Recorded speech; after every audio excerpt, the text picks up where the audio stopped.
First Form isn't like other supplement brands. That's by design, but it seems to cause a level of ignorance by industry pundits that has always kind of seemed downright disrespectful to me.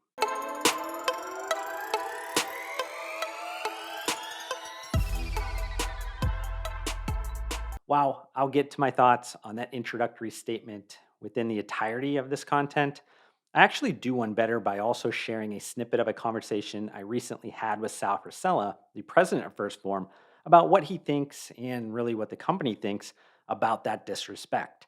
But let's kind of start here with my thoughts on the sports nutrition industry media landscape and why I relate with what Sal Frisella said to me about the subject. I've always felt the media landscape within the sports nutrition niche of the supplement industry has been kind of weird. If the supplement industry is little sister to the larger food and beverage CPG industry, then the sports nutrition niche would be its third cousin through marriage.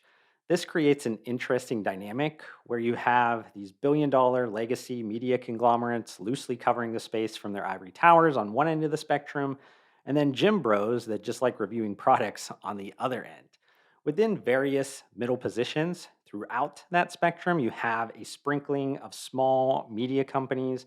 You have analytics companies that attempt to contextualize its categorical data, and industry professionals that create content. Now, outside of a rare few, the vast majority are one trick ponies that see the sports nutrition space through one lens only. As an example, if they believe great products are the end all be all winning reason, they judge all brands by the quality of their formulations.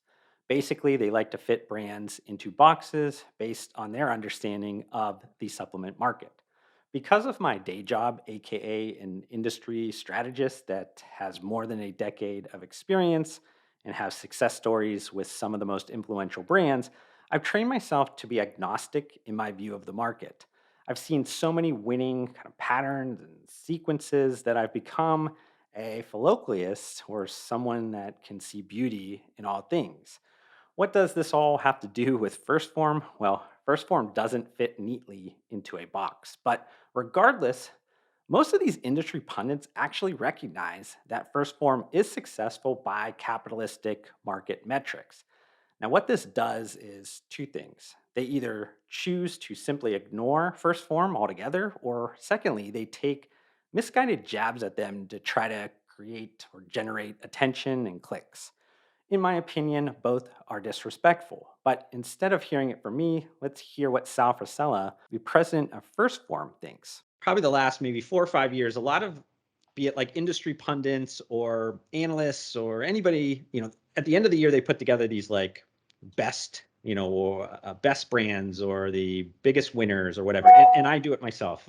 But I think that the thing that maybe differs between me and a lot of the others is that I've probably the only one that has ever put you guys on the list. And I don't know if that upsets you guys or if you guys even notice it or even give a shit. But I find that like there's a blatant disrespect of your guys' brand, and I struggle to try to figure out why. Because if it's jealousy, if it's egos, people don't understand, whatever it is, for those reasons, it seems like they want to knock you guys down a ring, even though like you guys are in the upper echelon of the space. It'd be like if you're a professional athlete and you read your headlines every day. The city that you play for hates you every day. So it's kind of one of those things like, why do you show up? I don't. I take a great deal of pride in not understanding all of those things. I can tell you that those same publications call and ask for $50,000, sponsorship packages so that they can be brand of the year.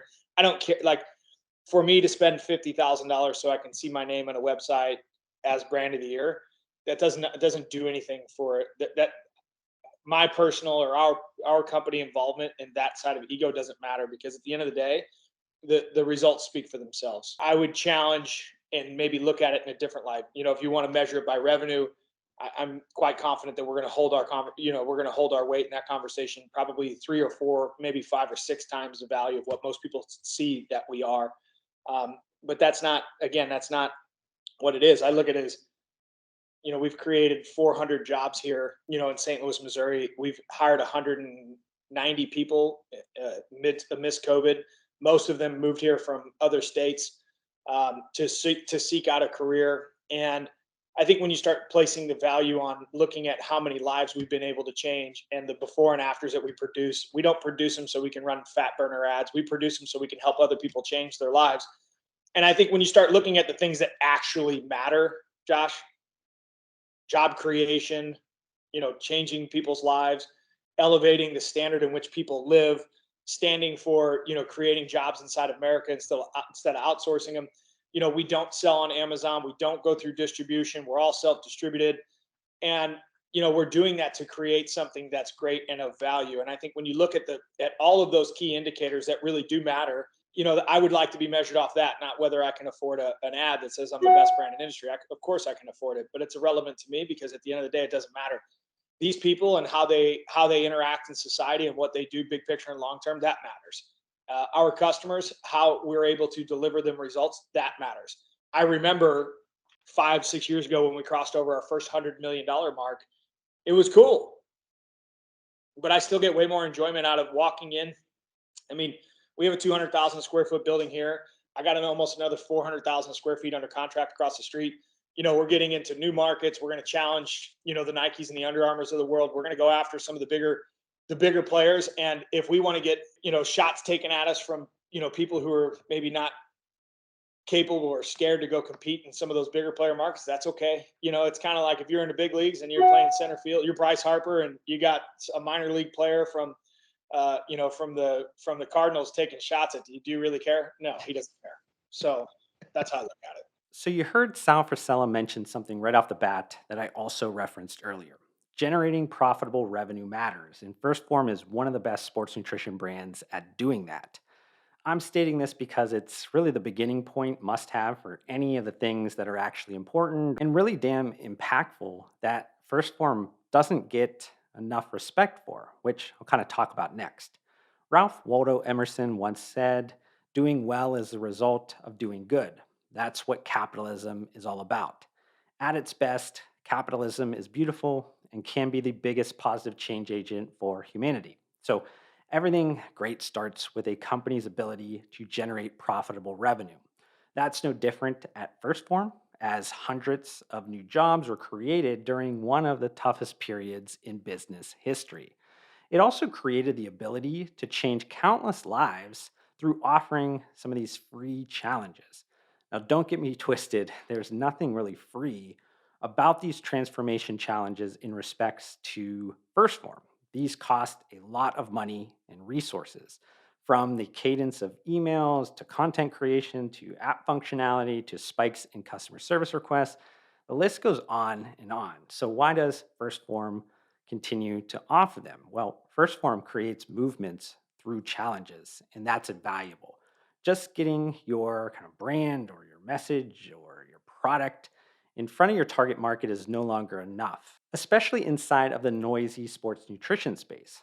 These free challenges at First Form gives their target audience a chance to be a part of something that's bigger than their everyday lives. It creates a community through setting and achieving goals. First Form also does an exceptional job at making the process of sharing that transformation progress on social media extremely easy. That does two really important things. First, it turns their customers into brand advocates.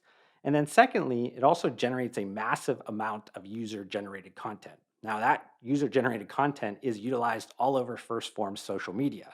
There's really little promotion that First Form does on their social media because they know the power of social media is through utilizing it as a storytelling tool. That celebration of and constant interacting with customers also plays kind of big time into building community because receiving recognition makes people feel like they are a part of something. Similarly, something that's key to First Form being different is how they think about influencers. While other sports nutrition companies go kind of whale hunting for mega influencers, First Form invests the time and resources into micro influencers.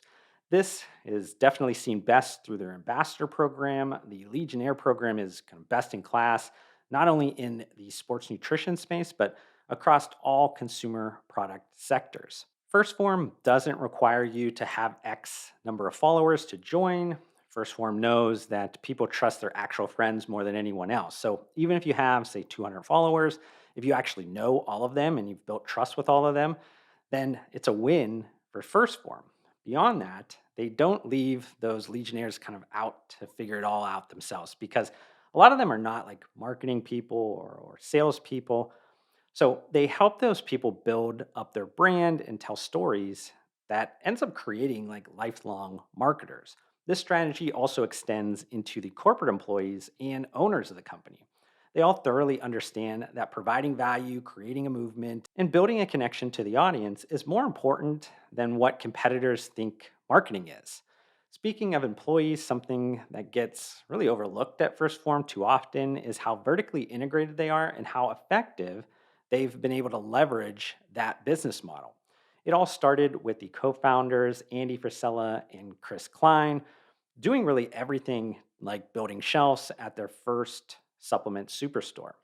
First Form believes you shouldn't pay for what you can roll up your sleeves and do yourself. So that can go as far as like doing all their own graphic design or answering all their own customer service phone calls or packing and shipping out all of the orders. And now that leads me to my last point that gets overlooked too often by today's shiny object syndrome world. And that's how First Form exercises what Andy Frisella calls aggressive patience. The powerful First Form brand that you see today took a decade plus of allowing the consistent investments into that brand time to grow. First Form is an incremental success story, one that takes just as much patience to fully understand and appreciate. I hope you enjoyed this YouTube video. If you did, consider hitting the like button to support me. Also, help me get to my short term goal of 2,000 subscribers by hitting that subscribe button. I'd love to see you join me on this journey, but we need to fix the fact that slightly less than 80% of you that are watching this YouTube video right now are not subscribed to my channel, and that makes me extremely sad. But I do want to thank you for tuning in, and I'll see you in the next one.